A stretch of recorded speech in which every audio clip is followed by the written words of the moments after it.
Plusieurs ont entrepris de composer un récit des événements qui se sont accomplis parmi nous, tels que nous les ont transmis ceux qui, dès le début, furent les témoins oculaires et sont devenus les serviteurs de la parole.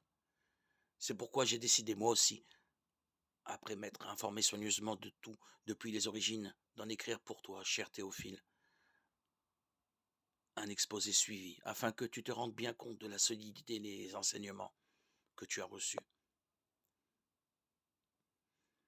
Il y avait au temps d'Hérode, le grand roi de Judée, un prêtre nommé Zacharie du groupe d'Abia. Sa femme aussi était descendante d'Aaron. Elle s'appelait Élisabeth.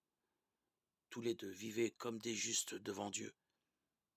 Ils suivaient tous les commandements et les préceptes du Seigneur d'une manière irréprochable. Ils n'avaient pas d'enfant car Élisabeth était stérile et tous deux étaient âgés.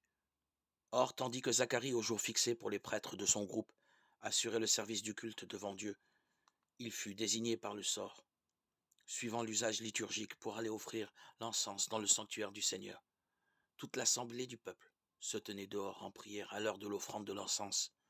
L'ange du Seigneur lui apparut debout à droite de l'autel de l'encens. En le voyant, Zacharie fut bouleversé et saisi de crainte. L'ange lui dit : « Sois sans crainte, Zacharie, car ta supplication a été entendue. Ta femme Élisabeth te donnera un fils, et tu le nommeras Jean. Tu seras dans la joie et l'allégresse. Beaucoup d'hommes se réjouiront de sa naissance, car il sera grand devant le Seigneur. Il ne boira pas de vin ni de boisson fermentée, et il sera rempli de l'Esprit Saint dès avant sa naissance. Il fera revenir de nombreux fils d'Israël au Seigneur, leur Dieu.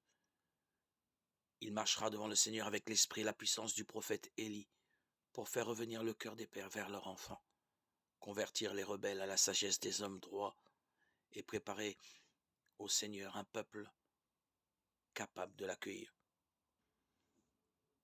Évangile selon saint Luc 1, 1, 17.